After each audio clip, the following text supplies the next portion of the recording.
mendampingi. Iya, siap. Siap. Teman-teman di belakang nggak apa-apa? Iya, mana? Udah siap? Siap Bang. Bisa dijelasin soal pertemuan dengan audiensi dengan para hakim se-Indonesia ini tadi. Ada keluhan-keluhan juga sampai hakim terlibat pinjol untuk buat beli tiket pulang. Ya baik, jadi saya memang sudah mendengar dari beberapa hari yang lalu ada hakim-hakim dari seluruh Indonesia yang menamakan Solidaritas Hakim Indonesia untuk beraudiensi dan menyampaikan aspirasi, keluhan, keluh kesah semua lah unek-unek. Dan tadi teman-teman juga dengar langsung, kalaupun di berita sebenarnya kan sudah banyak ya, bahwa hakim-hakim bukan mogok ya, tapi cuti untuk menyampaikan, mengambil cuti untuk menyampaikan aspirasi. Dan kita sudah dengar langsung bahwa ya memang apa yang disampaikan oleh teman-teman SHI, Solidaritas Hakim Indonesia, sesuatu yang nyata, ya agak miris memang kalau kita dengar ya. Dua tadi yang diperjuangkan, yang diaspirasikan dan minta ditindaklanjuti cepat oleh negara. Pertama, kesejahteraan, prosperity-nya. Kedua, keamanan, security-nya. Dan sebagai wakil Tuhan di bumi, atau sebagai yang mulia yang berada pada garda terdepan dan terakhir pencari keadilan, saya sih merasa dan saya harus menyatakan bahwa memang aspirasi ini harus ditindaklanjuti dengan cepat, karena negara maju pasti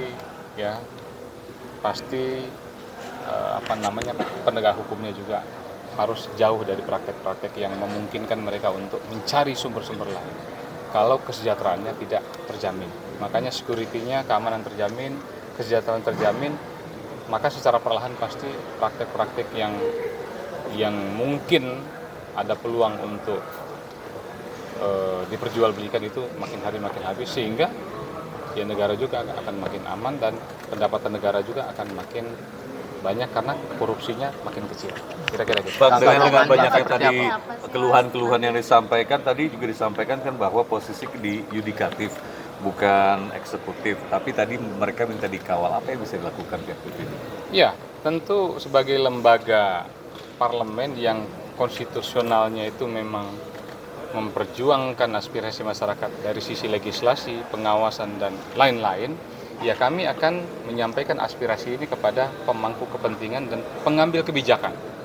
Pengambil kebijakan tentu di sini ada eksekutif, ada teman-teman DPR juga, ya, yang akan nanti benar-benar bisa merespon ini dengan cepat. Ujungnya itu kan aspirasi itu pertama di anggaran, ya, di kenaikan gaji, tunjangan dan lain-lain ya, kemudian di security.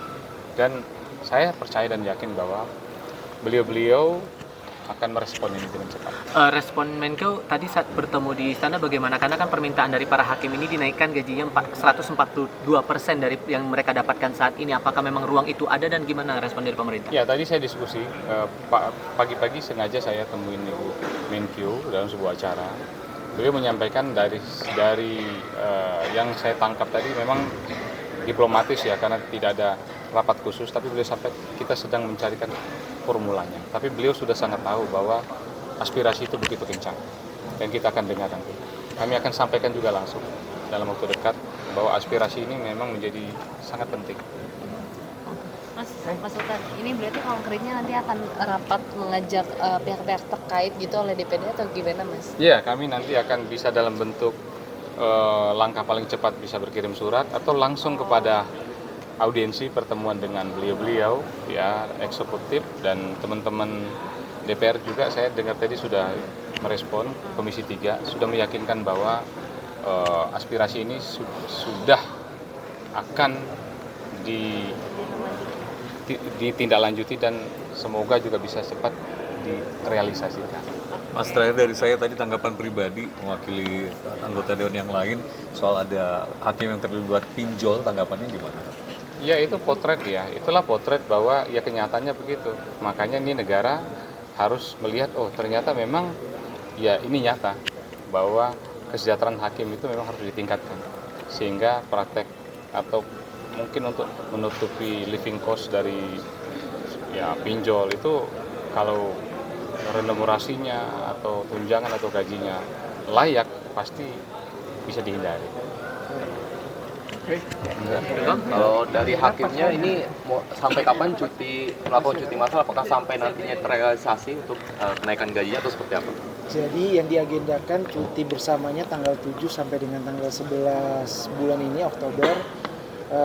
Sebelum sampai apakah akan berlanjut atau tidak, kami berterima kasih dengan pimpinan DPD RI sudah diterima dengan baik. Aspirasinya juga dijanjikan akan disampaikan kepada stakeholder terkait. Kami mengucapkan terima kasih. Mudah-mudahan ini adalah langkah untuk merawat integritas para hakim dan juga menjaga peradilan tetap bersih. Untuk apakah akan ada aksi lanjutan, kami akan konsolidasi. Seandainya tuntutan para hakim tidak dilaksanakan, mungkin bisa ada langkah lanjutan, tapi pasti akan dibahas terlebih dahulu dengan rekan-rekan yang lain untuk pergerakan selanjutnya. Bakal nunggu berapa lama kira-kira? Kita masih percaya setelah tadi telepon ada di pimpinan DPR RI juga tadi Pak Prof. Sufmi Dasko juga nelpon Presiden terpilih Pak Prabowo Subianto. Sejauh ini kita akan mempercayakan proses yang akan berjalan. Kalaupun harus direalisasikan di era pemerintahan Prabowo Subianto, kami berharap Pak Presiden terpilih nanti Pak Prabowo menjalankan dalam program tempo yang secepatnya. Apakah dalam 100 hari kerja Pak Presiden? Yang jelas kami menunggu sampai dengan dalam waktu yang secepatnya seperti itu. Ya tadi saya sampaikan, kalau saya secara pribadi berharap apakah ini aksi atau gerakan atau solidaritas namanya, kalau bisa sih ini yang terakhir. Yang terakhir supaya tidak ada lagi aksi lanjutan, supaya kita bisa buat damai semua ini negara. Ya, oke. Mudah-mudahan terakhir. Terima kasih. Terima kasih. Mas Sultan, terima kasih. Ya rapat lagi kita.